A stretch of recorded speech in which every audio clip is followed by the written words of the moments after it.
Gang sexy. Let's finish up Stones River here. Battle of Murfreesboro, Battle of Stones River, December 31st. Okay, so this is from the 1862 box of Battles and Leaders of the Civil War. This thing here, the Battles and Leaders series. Yeah, I'm not going to get that in there. Anyhow, from Battles and Leaders series 1862, this comes with Antietam, Seven Pines, Murfreesboro, and Fort Donelson. I think I tried Fort Donelson a while back, but I don't know if I got it finished or not. Okay. Another. I mean, we know Bragg is, the father of the GBACW system, and all the ones with starting with the SPI. Then he was over to Simulations Design, where this game was made, along with some other ones. And his big addition to his Civil War games in the SDI phase were the turn continuation track, where you roll to see if you can execute an order, or if it becomes a random event, or it flips over to the other side. And this was one of those games at I guess a brigade level. Yeah, I'd have to say brigade level, and then you got artillery units with their own counters too. Okay, so this game is your units take losses in steps, not steps like we'd see in most games, but if a unit at full strength takes a hit, he gets a step loss marker put under him. If he takes another hit, you remove the step loss marker, flip him over to his reduced side, and then if he gets hit again, you put another step loss marker under him. If he gets hit the fourth time, he's eliminated. Okay? So, I get the system. It can allow the units to last a little long, but he also applied morale to this game, and he applied morale in the levels of high, average, poor, and broken. And while morale does not reflect the strength of the units, it does reflect their ability to act, to combat, to move, to fight, whatever. Okay, so you track that on a chart, which I'll show you here in just a minute. Now, here's what I'm going to say. This game covers December 31st of 1862, January 1st and January 2nd of 1863, understanding that January 1st, the two sides really didn't do anything. And then January 6th, considered the second day of the battle. I've played 1, 2, 3, 4, 5, 6, 7 turns. This game's over. So I don't think the combat system's bad in this game. I think the combat system needs to be modified. So let me show you the combat chart. All right, here is your fire combat table, okay? And the losses are in strength losses. And you get a lot of 3 to 4, 5 to 7s. You might go back one if it's in the woods, okay? But you can see the possibility for step losses there. Now, when I look at that chart and I see that 3 to 4, I think of the old Terrible Swift Sword where, what is it like? Was it 3 to 4 or 4 to 6 where you could roll a 4, 5, or 6 and get a hit, okay? And on this one here, from 5 to 7, if you roll a 6, you can get 2. And you'd be amazed the number of 6s I rolled in this game here that took 2 step losses. Now, and then you have a melee table. In this game here, the attacker can fire and melee, or he can just fire, all right? Or he can move. You can't do movement, and you can't in combat, any kind of combat in the same action. There's 2 actions each unit gets per phase or per turn. A leader that has a +2 for the Confederates or a -2 for the Union, they don't have to wait for everybody to conduct the first action. You can take the chance and roll for them to conduct their second action during the first action cycle if you want. And each side has 1. You have Sheridan for the Union, and you've got Cleburne for the Confederates. I don't think there were any others, okay? And the dice rolls work. Union commanders will have a negative number, and the Confederate commanders will have a positive number, which affects your roll for the TCT chart to see if they can actually execute any form of action, all right? Now, your morale table affects column shifts during melee combat and the ability for leaders or for units to their command range. You got to keep units in command. If they're out of command, they have to execute let's say a brigade from Davis's division is out of command. Davis activates, the whole division except for that brigade can perform a function. where that brigade that's out of command, he has to roll on TCT as an individual unit. Okay, simple enough. Nothing, Now, what's lacking in this game is being able to identify that unit has conducted an action, because you don't have action markers to put on anything. You have action markers for they're finished for the phase, they're routed, they're step losses, they're not alerted. Okay, you don't have enough counters. You also don't have enough finished counters to mark unit leaders that have conducted second actions. So what I did was, when a leader conducted his first action, you flipped him over like you're supposed to, and then when he conducted his second action, I flipped him back over to his full side to tell me that, hey, he's already conducted 2 actions. And really, it worked fine. I didn't have any problems with it. I maybe had to think once or twice about a unit that I flipped that I forget to flip him or what, but I didn't have that issue too many times. And I don't think I got anything wrong with it. So, but that's how this game functions with being able to conduct actions. All right, so let's talk about what happened and why this game is over. And I'm saying this game's not over because I'm quitting because it's stupid. The game's over because I'm going to show you right now. All right. First off, you see the battlefield. All right. The dawn attack by the Confederates, quite successful. They did a good job. But let me tell you something. Every one of these units sitting over here, except for maybe an artillery piece, they're all down to their last step. All right. One more round of fire on them and 1 strength loss, and that unit's eliminated. All right. Whereas the Union's fixing to get a whole nother division in here and another couple brigades that are going to come on. Probably right in here or right up here. I'm sorry. Either right here or up on top of the screen. And they'll probably shore this up, and that'll be the end of that.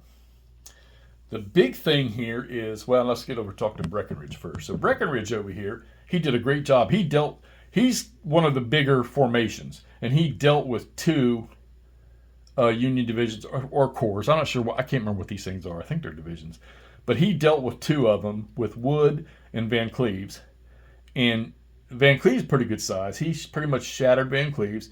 Wood's been completely decimated. Matter of fact, I think Wood is completely eliminated. His division's completely gone. Yeah, you can see the stacks of casualties sitting over here. Wood's completely gone. All right.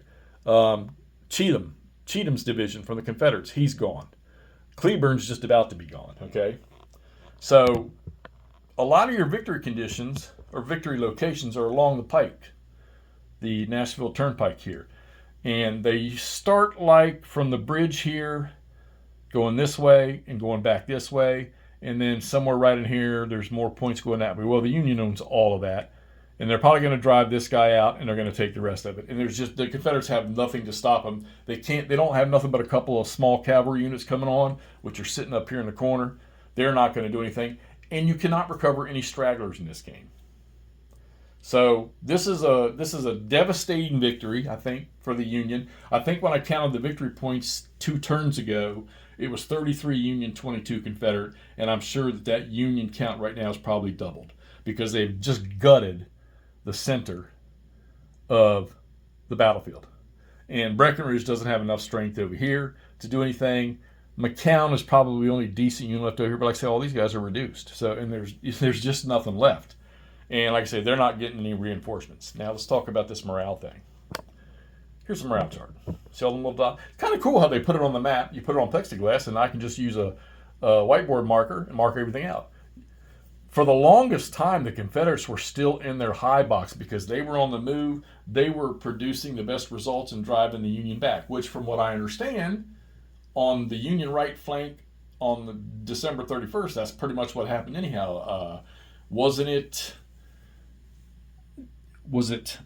the Union commander, I want to say it was Rosecrans, could be wrong, but he was going to sacrifice Davis and Johnson's divisions in order to give him time to get troops shifted and onto the battlefield, which apparently worked out to their success as time went on.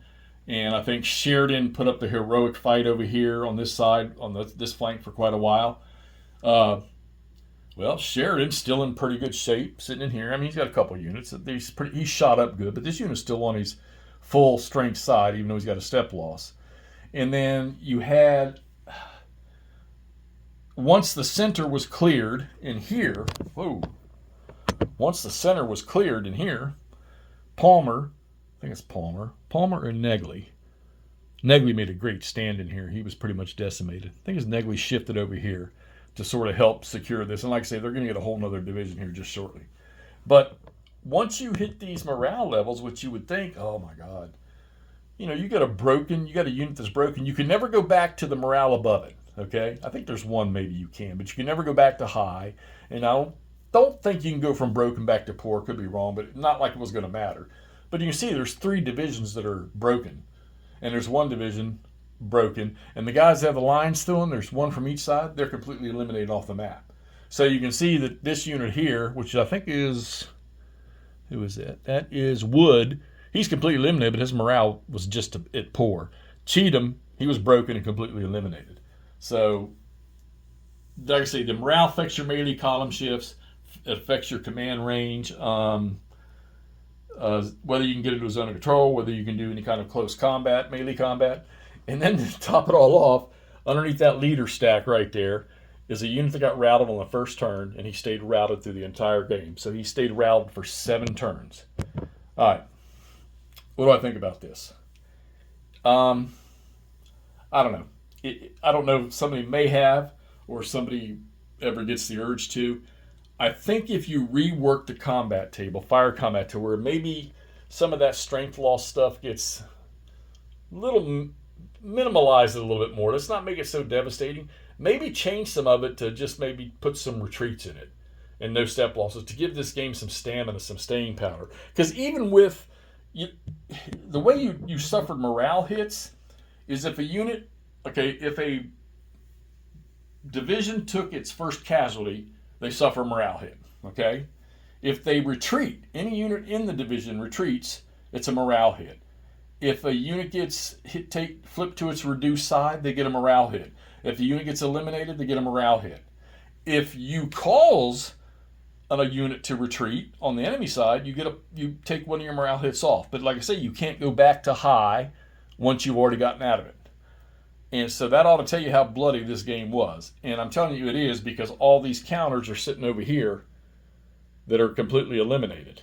And it's actually quite a bit compared to what you have on the battlefield. So, all tell, there's just nothing there for the Confederates to win this. The system itself, not bad. I'm not going to complain about the system. I've always been fond of the turn continuation thing. I think it throws in some fog of war and some randomnimity, okay? Which is kind of cool. There's chit pull is one of the big things. Well, this is sort of your chit pull in this game, okay? Miscellaneous stuff. Not enough finish markers for the whole game. The flipping leaders thing, I explained to you how I did that for myself. Maybe you should create a checklist. Older game. The unit ID text is so small I had to get my magnifying glass out a lot of times to look at this. This is one of those games that could have used striped colors across the units. All formations started high morale. So I felt that this didn't really demonstrate, your weaker units, maybe like new units, whatever, compared to some of your elite units that have been around forever. And then there's, like I say, no form of straggler recovery to recover losses because, that happened on every battlefield. They would pick up stragglers, maybe in the night, or catch guys that are fleeing and bring them into other regiments or whatever and get them back in the fight. So a few things could be worked on. It is an older system. This thing was, 1990?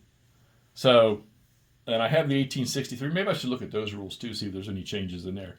But, and I don't think I saw anything on BGG where somebody may have made some changes to some of the charts or something like that. But I think there's a very good system here of light and easy play.